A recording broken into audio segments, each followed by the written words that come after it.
할렐루야. 오늘도 하나님의 말씀으로 하루를 시작하는 여러분을 사랑하고 축복합니다. 사람들은 자칫 교만한 마음을 갖게 될 때가 있지요. 그리고 그때에 큰 실수를 범하게 될 때가 있습니다. 여러분 혹시 1986년 체르노빌 원전 사고를 기억하십니까? 엄청난 사고였지요. 그 사고는 단순한 기술적 문제가 아니라 사람들의 자만한 판단착오가 겹쳐서 일어난 참사였습니다. 그 참사로 인해 그 땅은 수십 년이 지나도록 회복되지 못하였고 많은 사람들이 큰 대가를 치러야 했습니다. 그런데 이 중차대한 일을 살펴보면 어이없다라는 생각이 들기까지 합니다. 이 엄청난 일이 아주 작은 판단으로 시작되었다는 것입니다. 오늘 본문도 이와 비슷한 이야기를 하고 있습니다. 하나님 마음에 합한 자라고 불렸던 다윗이 교만함으로 인해 잘못된 판단을 하는 내용입니다. 함께 묵상한 하나님 말씀은 역대상 21장 1절로 17절까지입니다. 말씀 듣고 묵상 나눔하겠습니다. 사탄이 일어나 이스라엘을 대적하고 다윗을 충동하여 이스라엘을 계수하게 하니라. 다윗이 요압과 백성의 지도자들에게 이르되 너희는 가서 브엘세바에서부터 단까지 이스라엘을 계수하고 돌아와 내게 보고하여 그 수요를 알게 하라. 요압이 아뢰되 여호와께서 그 백성을 지금보다 100배나 더하시기를 원하나이다. 내 주 왕이여, 이 백성이 다 내 주의 종이 아니니까 내 주께서 어찌하여 이 일을 명령하시나이까? 어찌하여 이스라엘이 범죄하게 하시나이까? 하나 왕의 명령이 요압을 재촉한지라.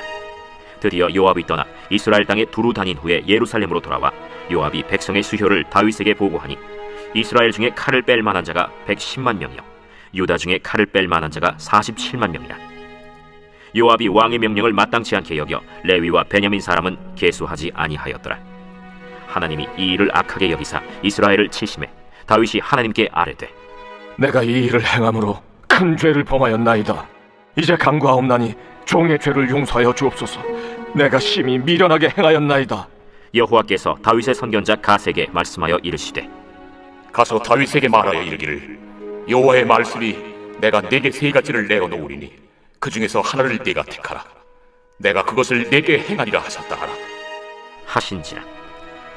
갓이 다윗에게 나아가 그에게 말하되 여호와의 말씀이 너는 마음대로 택하라.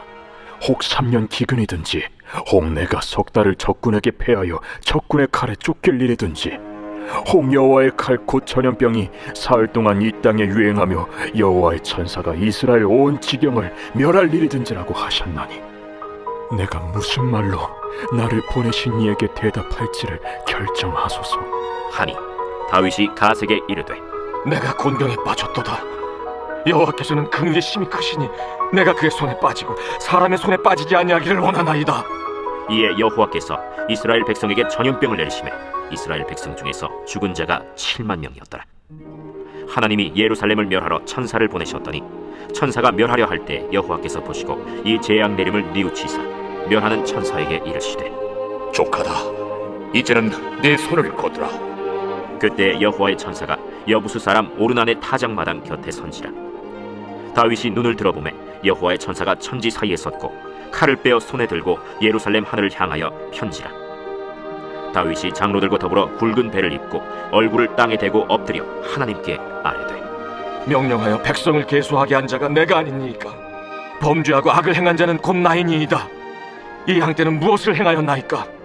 청하건대 나의 하나님 여호와여, 주의 손으로 나와 내 아버지의 집을 치시고 주의 백성에게 재앙을 내리지 마옵소서. 오늘 본문은 다윗의 인구조사에 대한 내용을 다룹니다. 표면적으로는 나라의 규모를 확인하고 대비하기 위한 행위였지만 성경은 그것을 사탄의 유혹에 의한 교만의 결과라고 진단합니다. 성경은 이 사건을 통해 인간의 책임과 하나님의 주권 그리고 회개의 본질을 강조하여 설명합니다. 하나님은 다윗의 죄를 징계하시지만 동시에 긍휼을 베푸시는 이로써 자신을 드러내십니다. 성경을 오늘 일어난 다윗의 교만으로 인한 이 일이 어떤 계기로 생겨난 일이라고 증언하고 있을까요? 1절입니다. 사탄이 일어나 이스라엘을 대적하고 다윗을 충동하여 이스라엘을 계수하게 하니라. 아멘. 성경은 다윗의 인구조사가 사탄이 일어나 생긴 일이라고 증언합니다. 다윗은 하나님보다 군사의 수를 의지하려고 하는 마음으로 이 일을 행하였던 것입니다. 문제는 이 행동이 하나님을 의지하지 않고 자기 힘을 의지하려는 태도에서 비롯됐다는 사실입니다. 사탄은 다윗을 충동했지만 그 일을 하기로 결정한 그 책임은 다윗 자신에게 있는 것입니다. 사랑하는 성도 여러분, 오늘날을 살아가는 우리도 이렇게 쉽게 교만한 마음에 빠져들 수 있음을 믿으시나요? 성공이나 수를 셈하는 마음, 하나님보다 눈에 보이는 안정감을 추구하려는 마음이 그러한 것입니다. 우리의 기준이 하나님이 아니라 얼마나 많은가, 얼마나 센가에 있을 때에 그곳에 사단이 틈타는 것입니다. 바라기는 우리 모두가 쉽게 교만해질 수 있는 존재임을 깨닫고 오직 하나님의 시선을 의지하며 살아가기를 힘쓰는 복된 하나님의 자녀들 되길 간절히 소원합니다. 요압은 다윗의 인구조사 명령에 우려를 표했습니다. 하지만 다윗의 명령대로 요압은 인구를 조사하여 보고하게 되지요. 하지만 요압은 왕의 명령을 마땅치 않게 여겼습니다. 그리하여 온전한 보고를 하지는 않았지요. 이후 어떤 일이 일어났을까요? 7절, 8절입니다. 하나님이 이 일을 악하게 여기사 이스라엘을 치심해 다윗이 하나님께 아뢰되 내가 이 일을 행함으로 큰 죄를 범하였나이다. 이제 간구하옵나니 종의 죄를 용서하여 주옵소서.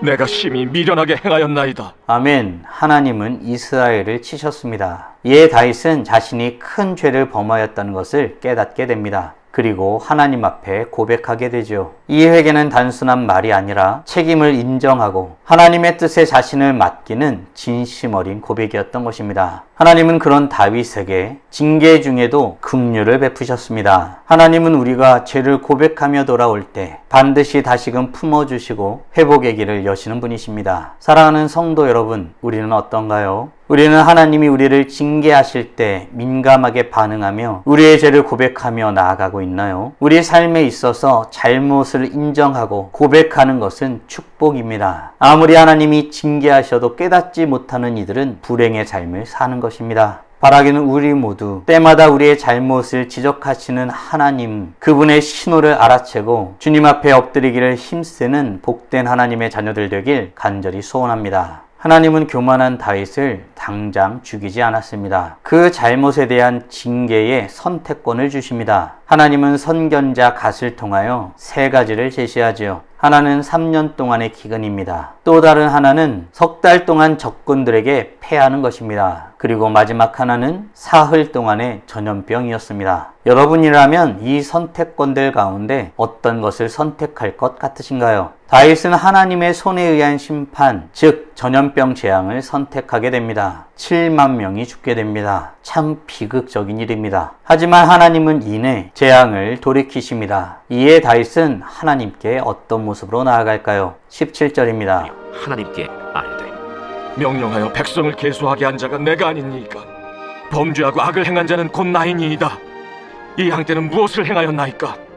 청하건대 나의 하나님 여호와여, 주의 손으로 나와 내 아버지의 집을 치시고 주의 백성에게 재앙을 내리지 마옵소서. 아멘. 다윗은 왕으로서의 책임을 지고 백성을 대신하여 자신과 자신의 집안의 징계를 내려주시도록 간구하게 됩니다. 진정한 회개는 자신의 잘못을 자신이 책임지겠다 하는 것입니다. 이는 다시는 그런 일은 하지 않겠다는 고백이기도 하지요. 사랑하는 성도 여러분, 오늘 우리는 다윗이 교만하여 인구조사를 한 사건을 묵상하였습니다. 다음 질문들을 통해 말씀을 정리하고 더 깊게 묵상해 보길 원합니다. 나는 내 힘이나 업적 또는 계산을 의지하기보다 하나님의 뜻을 더 의지하며 살아가길 원하고 있나요? 아울러 나는 내 실수나 교만으로 생긴 문제들을 오롯이 인정하고 감당하기를 원하고 있나요? 하나님 앞에 온전한 모습으로 살아가기 위해 지금 당장 할 수 있는 일은 무엇이 있을까요? 묵상하신 대로 주님 앞에 나아가 찬란하게 빛나길 간절히 소원합니다. 다 함께 기도하겠습니다.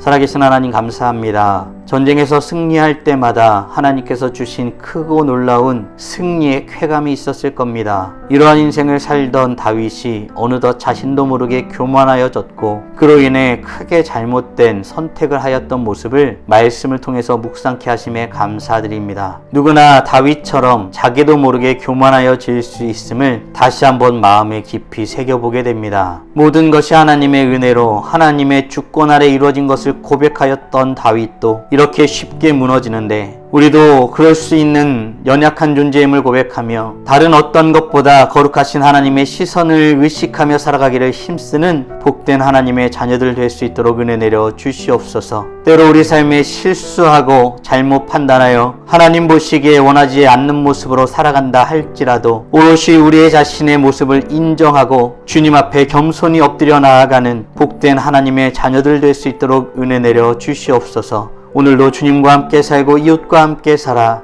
우리의 삶을 통하여 영광 돌리는 복된 하루 살아갈 수 있도록 은혜 내려 주시옵소서. 이 모든 말씀 우리 주 예수 그리스도의 이름으로 기도드리옵나이다. 아멘.